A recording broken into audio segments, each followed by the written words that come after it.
Hi everyone, welcome back to the workshop. I just thought I'd drop in a small video here, just an update on the general things in and around the workshop here.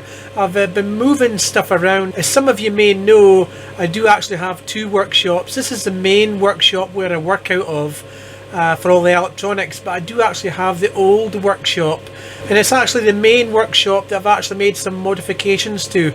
I've actually moved the laser cutter, as you can see in front of you there, and the reflow oven back into the main workshop.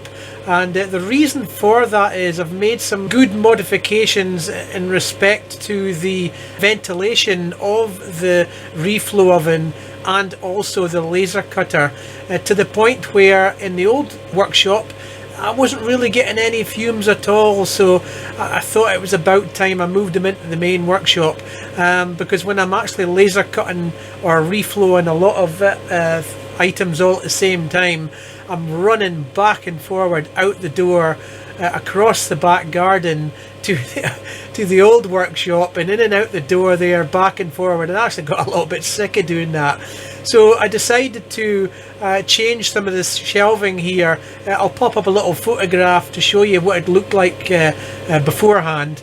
And I've put in this deeper shelving, as you can see here, and I've managed to squeeze in the laser cutter and also the reflow oven alongside the 3D printer, which has always been here. Now, it does sound quite noisy, but that's actually the cooler unit that you're seeing at the bottom there, the CW3000. Let me just switch that off a second. Now that's a bit quieter. You can still hear the ventilation fan on the laser cutter, but it's not too noisy. Now, I have actually run both the reflow oven and the laser cutter in anger, and I'm quite pleased to say that I've got very little fumes, maybe just the slightest of smells from the reflow oven and nothing at all from the laser cutter. Now, I'm not really sure if I've actually shown the laser cutter in its current format on YouTube before, but this is a K40 laser. They're about $450, something like that, from China on eBay, and I've made extensive modifications to this one, to the point where about the only thing that's original on it is the actual laser tube itself and the actual enclosure, and maybe the power supply as well as original. I've actually changed out the control board. It's the control board that dictates what software you can use with the laser cutter, and unfortunately the cheap Chinese control board gives you very little options, and I had set my heart on using Lightburn, which is a fantastic piece of software for use with laser cutters, and the only way to do that was to change out the control board for a third-party unit, still quite cheap. So I'm running actually a Cohesion 3D, and with that you get the digital LCD and everything else. Now, it looks nice and tidy from the outside, but when I actually open up the control section here, it is still quite a mess. The control board's out of sight here, it's down on the below here, but there's all sorts of AC adapters, the power supply, and also bits of a webcam in there as well. Over on the left hand side here, this is where all the work happens. The gantry and everything else is original. I've obviously tweaked it a little bit with, I've put end stops on it in every direction, X and Y, minimum, maximum, and also I've put in a motorised Z bed with limit switches as well. So from Lightburn I can just say I'm cutting 5mm acrylic, and the bed will optimise its height according to the focal length of the actual laser itself. So there's no more manual adjustment of that, and I've got a nice big heavy mild steel plate here to give it some weight, so that the screws, when they turn, everything sits nice and flat, there's no movement around, etc. Now, I've actually just today just gone and replaced all the mirrors on the laser cutter for some new ones, and I'm pleased to say that I'm getting about 80 or 90% performance increase in cutting power. I think it's probably because I've installed quality mirrors this time. Now there is actually a vent fan on the back, and that actually goes straight outside. There's a brick wall at the back there. I'll bring up a picture so you can see the back of the laser cutter there, and it's just straight out through the wall. And this is my T937 Reflow Oven. This is the second Reflow Oven I've owned. I do actually have the cheaper variant of this. However, the difference is chalk and cheese. This one here is quite a bit higher than the original unit, and the reason for that is it's got hot air evacuation, i.e. when you're in the cool down period, it will actually draw the hot air and fumes out of the main reflow oven here, straight out the back through a duct at the back, again straight through the concrete wall. And again, I'll bring up a photograph so you can see the back of the reflow oven there. And I'm happy to say that when I'm actually reflowing with the T937, I get very little fumes, if any, just the odd smell as a reflow boards in the workshop here. And again, like I said earlier, the good thing is it's all local to me. I'm assembling my surface mount boards on the workshop just a few feet away, and it's dead easy just to bring them across to here. Previously I was having to take the assembled boards very carefully across the back garden to the old workshop, where I would put them in the tray here for reflowing, and when it's raining outside I had to cover them up and all that sort of thing. So now I don't need to do that. This is my Anycubic i3 Mega 3D printer. This is the first 3D printer I've owned, and to tell you the truth, I'm more than happy. Even after these couple of years that I've owned this one, I've had no problems with it. I've changed the hot end once, I've changed the tips out a couple of times, but the bed etc. is all original and it's still performing well. Touching on the server rack, not many upgrades since maybe you've last seen it. I do have a new NAS unit and a new 10G network switch there. I've partially converted the workshop over to 10G, not out onto the internet or anything like that, just more locally within the workshop. I've now got a 10G link between my development PC at the other end of the workshop directly to the NAS unit down below there, and now I can edit videos directly off the NAS, so I'm not wasting valuable hard disk space on my actual development PC. So that's much easier, much better for me to work that way.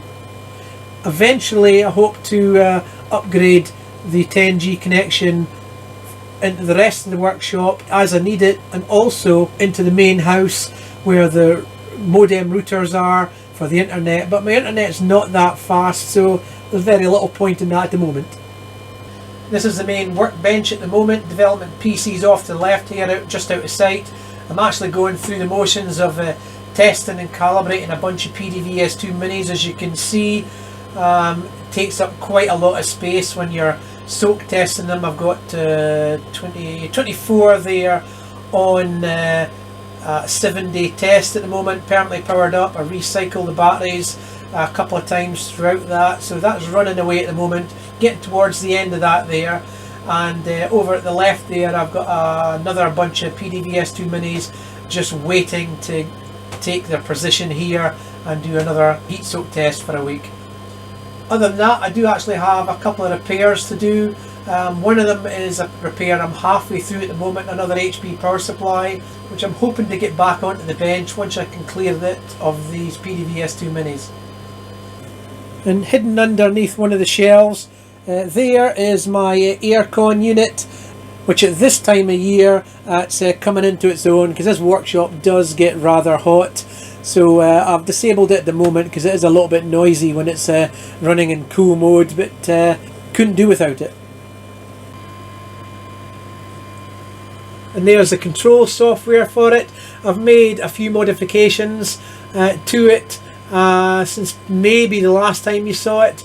I've actually added a weekday weekend timer. so that during the week it can come on earlier in the morning, because I'm generally out here earlier, and at weekends I can set a time that will come on a little bit later on in the morning.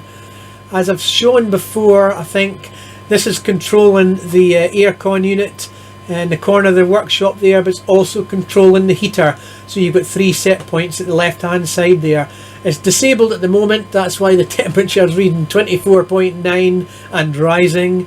But as soon as I enable the fan or the cooler, I'm sure that'll come down pretty fast. And the heater's set to come on at 22.2, as you can see. The fan's set to come on at 24, which at this time of year is generally enough. But in the height of summer, it does go beyond that, whereby I need the actual cooler mode of the aircon unit, and that's set to come on at 24.5. So the only other things I've made modifications to in the workshop is my gantry system. I'm not sure if I posted this before, but I ripped down the previous one that I'd made out of server rack rails because it wasn't robust enough, and I found these rails on eBay. Come from China, quite cheap, and they come with the bearing sliders as well. And I put 2 in side by side, and made up 3D printed some mounts for them, and I can slide back and forward my pan and tilt fluid heads from a video camera, also my light here. It's a little bit noisy, the bearings, but I don't really slide them around live on camera. But this is for my light here, and I've also got another one here, which is just a completely adjustable head. I can go to all sorts of angles with it, just a basic man proto there. So other than that, I've got my development PC down in the corner there, still using my dual screens, nice large high resolution screens down there. I've got my music system there, the speakers, etc. connected to the sound card on the development PC. I've got my 3458A off in the corner there, and I've still got my component racks, which you can't really see. They're off to the left hand side against the wall there, and all my storage solutions are still behind the camera there. So that's a little rundown of the workshop as it is at the moment. I'm always making changes to the workshop. I'm always trying to find ways of squeezing more into it, and I have offloaded some of the stuff here, some of my older test gear that I don't use much, into the old workshop, leaving the stuff that I do tend to use more often in here. And quite happy with the laser cutter and the reflow oven off to the side here. The next thing that I would really like to do, but I think it will require a proper extension on the workshop, is a pick and place. As you can see with the amount of PDVS2 minis that I make in batches at a time, it's a lot of work. It's not a great lot of work in terms of time, but it is full on for a few weeks at a time, and it does mean I can't really do anything else whilst I'm working on the PDVS2 minis. But as I said earlier, I'm getting towards the end of manufacturing this batch, and hopefully once they're all boxed up and on my online shop, it means I can just turn back to doing the repair videos again. Like I said, I've got an HP power supply that I'm sort of halfway through repairing. I've just done one session with it at the moment, just evaluating what was wrong with it, and I'm hoping to get back into that pretty soon. And I also have a couple of new PCBs that I need to get on and design, and that'll be I'll be using one of the Altium products for that. So I can't wait to get stuck into it. So hopefully it won't be too long before I have another workshop update. Like I said, pick and place, maybe, you never know. Thanks for watching.